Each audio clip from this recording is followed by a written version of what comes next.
Hi everyone, this is Neel Raithatha, consultant audiologist and director of Clearwax.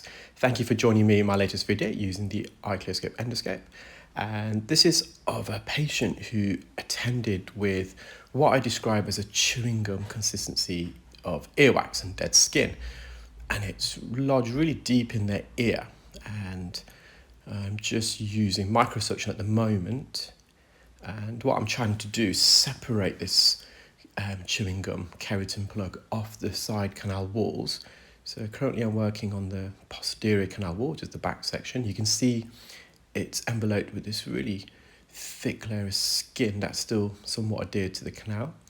And I've just moved to the top of the ear canal, so the superior aspect, and I'm bringing this down slightly. So we classify this wax as being located in the pars media, or even also the pars internal region of the ear canal. So the ear canal is approximately 2.6 centimeters in length in adults, and you can subdivide it in threes. So the outermost third, where you find the cartilage portion of the ear canal, we would call that the pars externa. The deepest third, near to the eardrum, we'll call that the pars interna, and the middle third would classify that as the pars media. So whenever wax is lodged deep in the ear into the pars internal region, it just makes the procedure more difficult and tricky, because that region of the ear canal in particular is really sensitive. You have the thinnest layer of skin imaginable, less than 0.1 millimeters in thickness, that's sitting directly on bone. Whereas the pars externa, you have a thicker layer of skin, about 1 millimeters in thickness, that's sitting on cartilage. I'll come back to that in a moment. So here I'm just using the right pick, and I've decided just to penetrate the center and make a little opening. And what that will now allow me to do is try to bring this wax and keratin plug in from the canal wall to the center. So it just frees up some space so I can hopefully take it off the canal walls. Before, because it's fully compacted, I'm trying to bring it in, but there's some resistance.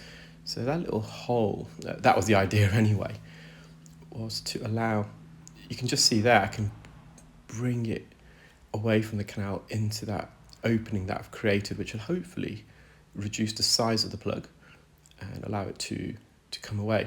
So just going back to the pars externa, the outer third. So there you've got cartilage as opposed to bone. So the inner 2/3 is made of bone, the outer third cartilage. So cartilage is more flexible and far less sensitive than bone.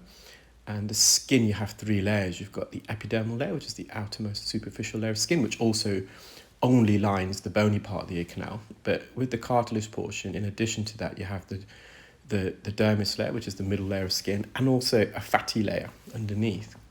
So you can call that the hypodermis, or the subcutaneous layer. So it provides a bit of buffering there. Now I'm using the right ear hook. I would probably have struggled to insert the hook in the way I did just there. We're using a traditional St. Bart's ear hook, which is a lot chubbier, a lot thicker. So the right ear hook is more streamlined, it's more tapered, so I'm able to better glide in between the wax and the canal wall. And you can see there, although it didn't remove the plug at this stage, it certainly dislodged it, and I'm now able to just go back to microsuction to bring it forwards. I think I do revert back to the ear hook in a moment.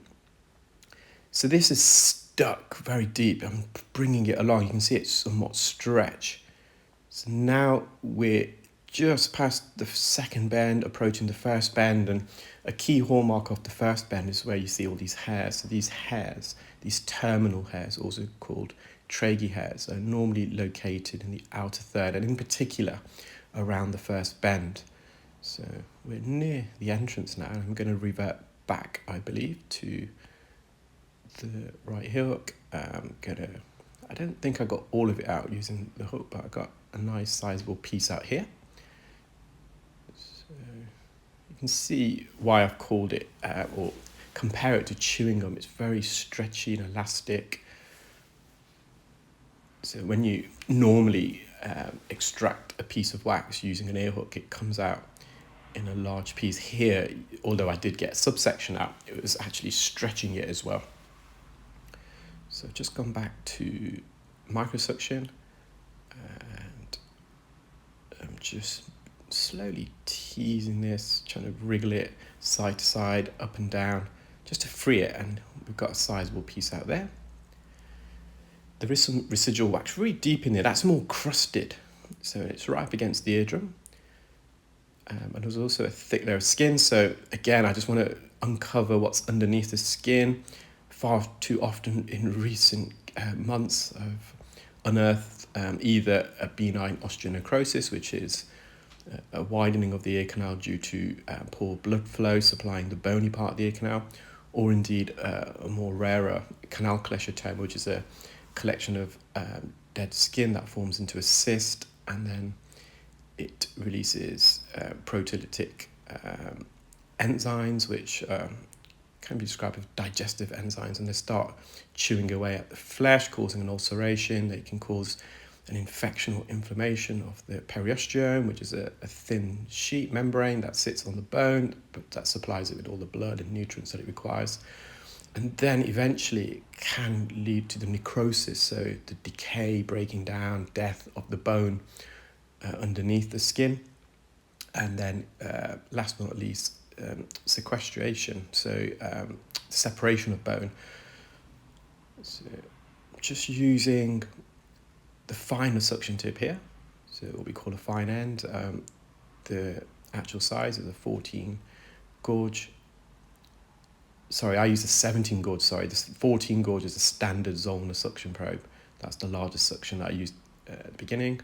Managed to get that away. There's a bit of skin just at the top adjacent to what we call the short process of the malleus. So the hammer bone, which is the bone that you can see connected to the eardrum, where it connects at the center, that's the umbo. At the top, this is a spherical part, that's poking out somewhat. Just to the left of this skin, we call that the short process. Here it's more to the neck of the malleus, and it didn't come away, and you can see the eardrum moving slightly, and I did give it a second attempt. So that region of the eardrum is called the pars flaccida. It's far more elastic than the rest of the eardrum, so just got to be careful. And I had one more go, it wasn't coming away.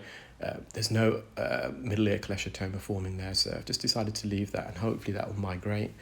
I hope you enjoyed that video, guys. Take care, keep well, and speak soon. Bye.